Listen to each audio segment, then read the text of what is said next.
Chapter 2, A Deep Dive into the Dark Triad. In the field of psychology, there is a phenomenon referred to as the dark triad. The dark triad is a set of three personality traits, namely narcissism, Machiavellianism, and psychopathy. This set of three is referred to as dark because of the typically malignant behaviors associated with these traits.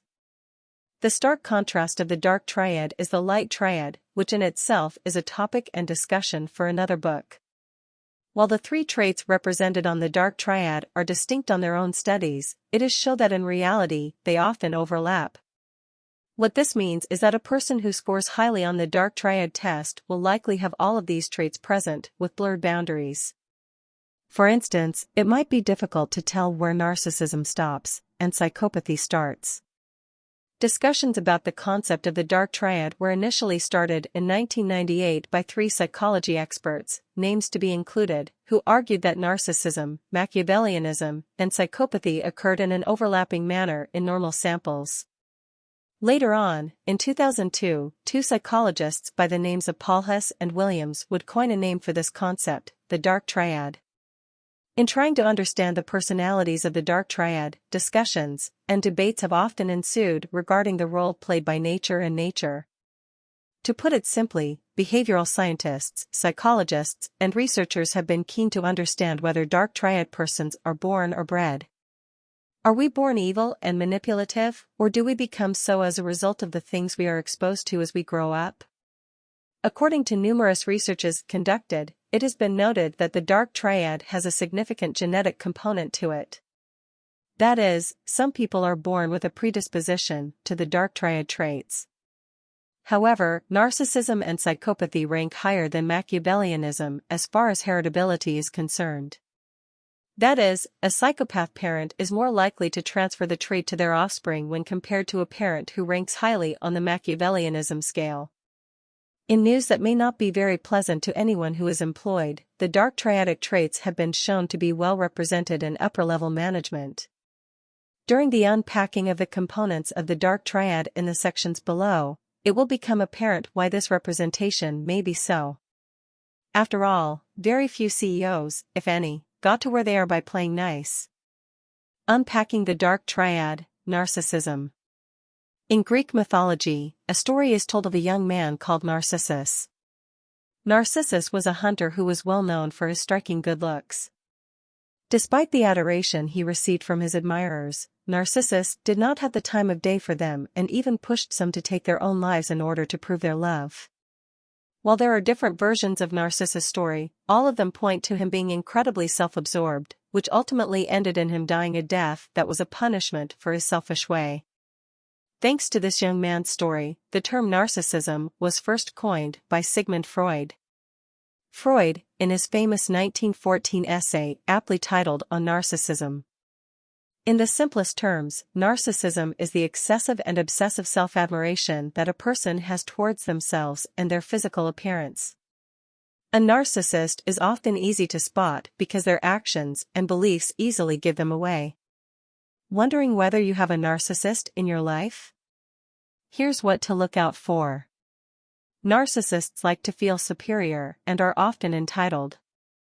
Normal, healthy relationships involve a reasonable amount of give and take, be they work, personal or business relationships.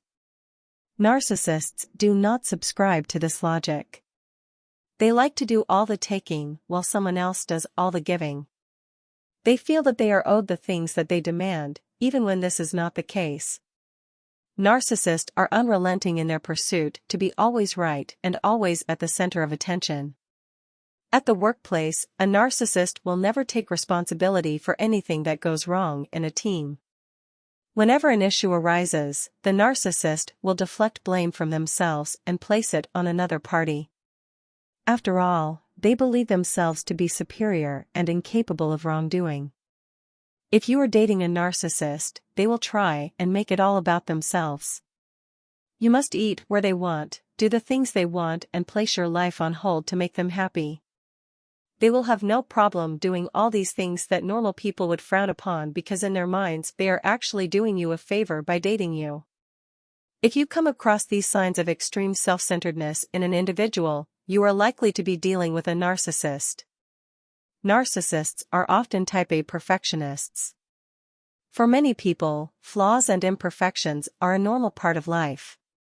If a party does not go exactly according to plan, most people have no problem kicking back and enjoying it all the same. Not so for narcissists. For a narcissist, if something is not perfect, then it does not count. Narcissists seek perfection in everything that they do because they believe they are perfect and therefore, deserving of only perfection. If you are dating a narcissist, they will demand perfection from you as far as how you dress, the way you talk, the kind of friends you keep, the neighborhood you live in, and just about anything. It will be an ever-ending conquest that you are most likely going to lose. Seeing that perfection is often so hard to come by in everyday life, narcissists often end up miserable and frustrated. Narcissists have an unquenchable thirst for control. It is important always to be ready to take charge when called upon. This is a mark of all great leaders. In your own life, it helps to have a healthy sense of control over various aspects. After all, you cannot go through life drifting here and there with no sense of purpose or direction. For narcissists, however, the need for control is more visceral. They must be in control, come what may. Remember their great need for perfection? Well, narcissists feel that they must be in control so that they can achieve this perfection. They simply cannot trust other lesser beings to be in control, because then they will mess everything up. A narcissistic partner will want to dictate what friends you can have, whether you should have a job or not, whether your friends can come over to your house or not, and just about every detail of your life. At the beginning of a relationship with a narcissist, you might find you mistake this need for control for undying love and devotion. Later on, however, you will start to feel mistrusted and suffocated, and that will mark the beginning of the end. In the workplace, narcissists love to manage every aspect of their employees' work. A narcissistic supervisor will not give his juniors any room to breathe and will do everything possible to ensure that he is the one calling all the shots. Narcissists have no sense of boundaries. Your boundaries are those guidelines that you have set to determine how your personal interactions will go about. Boundaries establish what is acceptable and not acceptable in your life. For many people, boundaries are second nature. For instance, most people will not take insults while lying down. It is simply not acceptable for them to be disrespected this way. Normal people are able to acknowledge boundaries in their everyday life. Narcissists, on the other hand, have no time for such frivolities. A narcissist will have no problem intruding in your personal space because they believe they have a right to be there.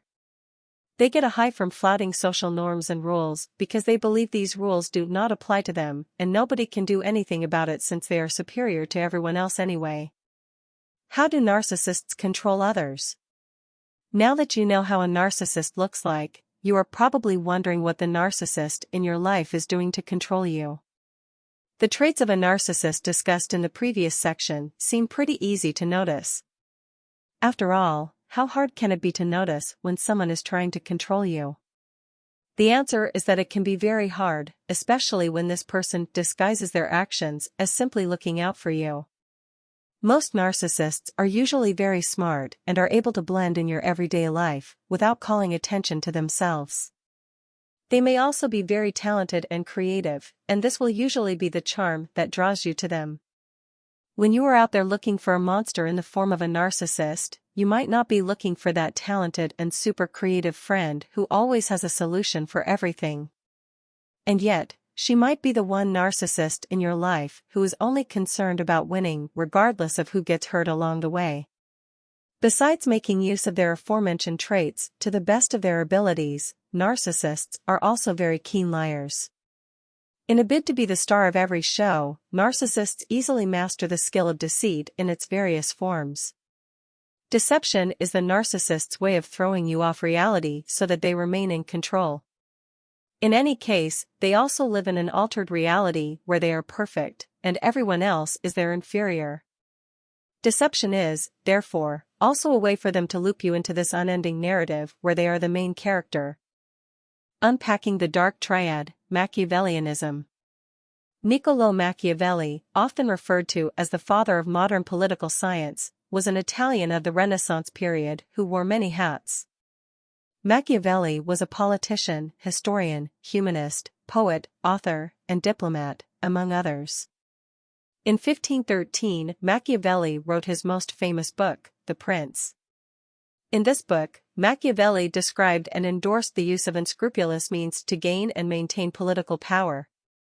From this work and his endorsements arose the term Machiavellianism, which was used to refer to the type of political leaders and tactics that Machiavelli described in his book. This term was later borrowed by psychology experts to describe a personality trait that is characterized by lack of emotion and a desire to achieve at the expense of others, be it through deceit, manipulation, or flouting of common rules of decency and morality. In the simplest terms, a person who exhibits Machiavellianism is willing to do just about anything if it means winning. Machiavelli is the reason why the phrase "the end justifies the means" exists. Since the adoption of the term Machiavellianism in psychology, much research has been undertaken to determine exactly what drives the individuals who score highly on the Machiavellianism test, otherwise known as high marks. It has been found that high marks tend to value power, money, and competition above everything else. High marks place very low premium on things like community building, family, and even love. The reverse is true for those who score low on the Machiavellianism scale, otherwise known as low marks. Characteristics of high marks. High marks are all around us. You probably know one or even work for one in your current workplace. High marks are driven and often successful. They have worked hard and smart to be where they are, often stepping on others' toes unapologetically. If you know someone who is highly successful and seems to be feared by everyone around them, then you are likely dealing with a high mark. So, what exactly distinguishes a person that scores highly on the Machiavellianism scale? High marks hate structure. Structure comes with rules, and high marks hate rules. Ergo, high marks hate structure as well. High marks would rather be left alone to make their own rules as they go by. They abhor having to do something simply because someone else said so. Rules do not make sense to them, and the structure is imprisoning. High marks, therefore, thrive in environments where they are boundless and free to be as creative as they want. As far as professions go, high marks tend to prefer business environments while shunning any profession that involves helping other people. High marks, for instance, makes very effective salesmen by account of the fact that they are willing to tell lies to sell a product if it earns them a commission. An individual who scores lowly on the Machiavellianism scale might feel guilty about selling hot air to a consumer. Not so for a high mark. As long as the benefit of a fat bonus and commission is awaiting him, a high mark will ensure that customer gives them their money in return for whatever they are selling. In other words, the end will always justify the means for a high mark. High marks are highly opportunistic. While other people go through life smelling the flowers and doing other cliché things that make normal people happy, high marks look at life as a game where they must win. They think of life as a giant chessboard where every move must get you closer to winning. As such, high marks are highly opportunistic and will leap at every chance they can grab to get ahead. They have no concern for others on the chessboard because they believe that there can only be one king while the rest stay on as pawns to be used as instruments for the achievement of power and status. High marks are emotionally detached. High marks have the uncanny ability to remain emotionally detached from every situation that they are in. They avoid commitments and will often make very frustrating relationship partners. For high marks, emotions and feelings are just distractions that will keep them from achieving their goals. If you are married to a high mark, you might find yourself very lonely when all family time is replaced with work commitments. To the high mark, work must be done so that power and money are achieved. It does not matter to them that they are neglecting their family. They simply must do what needs to be done. This, however, does not mean that every workaholic is a high mark. However, more often than not, this is usually the case. Because of their ability to detach their emotions from situations, high marks are also prone to having numerous sexual encounters, often with people they are not well acquainted with. There are two reasons for this. Oscar Wilde once said this: "Everything in human life really is about sex, except sex. Sex is about power." Nobody relates to this better than a high mock who is convinced yet another conquest to join him in bed. The second reason for the numerous sexual partners is the ability for emotional detachment, which allows a high mock to jump from person to person without feeling any sort of commitment to anyone. High mocks lack empathy. Empathy is defined as the ability to share the feelings of another. Seeing that high mocks are not emotionally attuned to people or situations, it goes without saying that they are not exactly in the best position to be empathetic. This lack of empathy also works to their benefit in that they can easily harm others to get ahead without blinking. After all, if you are incapable of feeling someone's pain, you really have no problem causing them the pain in the first place. High mocks make good teammates, but not good friends. When you are competing in a sport or in a debate, you want to get the teammate who will help you win the top prize. Because of their competitiveness and willingness to use any means to get ahead, high mocks make very good teammates in competitive scenarios. The same cannot be said for personal relationships. While many people will rush to team up with a high mock, not too many will be willing to date them or be best friends with them. This is simply because they do not make very good friends. A high mock will throw you under the bus at the drop of a hat even if you have been friends for years. Then again, high mocks do not really make friends, they simply collect pawns and instruments for later use. High mocks are often mysterious. Since they believe they are playing a game, high mocks rarely put their hearts on their sleeves. They are hard to figure out and will often come across as aloof. Most people often have no problem mingling with others and sharing bits of information about themselves. A high mock will find this frivolous and unnecessary. Thanks to their emotional detachment, they have a hard time bonding and sharing with others. Also, since they believe that life is a game to be played and won, they are fearful of divulging any information that may cause them to lose. As such, they would rather hold people at a distance than let them in. High mocks also prefer to be feared than loved and hence do not have much time for handholding and other niceties reserved for friendships. Unpacking the dark triad, psychopathy. Psychopathy is a personality trait that is characterized mainly by a lack of sensitivity towards others. Psychopaths hardly experience any empathy for others and will rarely feel any remorse even when they have hurt other people. There are numerous views in regard to psychopathy, but most of them seem to agree on the three main characteristics that distinguish a psychopath from any other normal person. These three characteristics include boldness, lack of inhibition, and meanness than any other person would find unbecoming. Psychopaths are bold and fearless and are not afraid of venturing into unfamiliar territory even when there is potential danger awaiting them.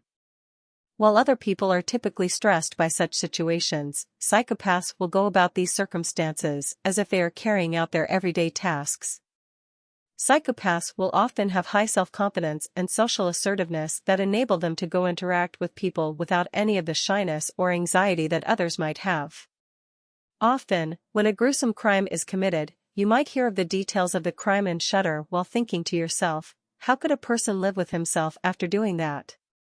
For a psychopath, it is business as usual to murder someone and then grabs a sunny side up at their favorite cafe. This is not to mean that all psychopaths have murdered someone.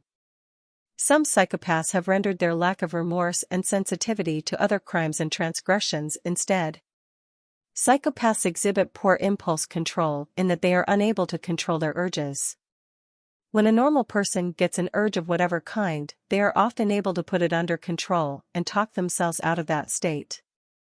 For example, if you are dealing with an annoying colleague who will just not shut up about their upcoming bridal shower, you will likely be able to fight the urge to punch them in their face. A psychopath, on the other hand, will often be overcome by impulse and react without thinking twice about what the cost of their decision will be. In simple terms, psychopaths are prone to snapping. Often when they snap, somebody gets hurt. Common decency calls for a certain level of civility and kindness when dealing with others. This is not something that psychopaths care about. While the rest of the population worries about caring and kindness, a psychopath will have no problem being the meanest person in the room.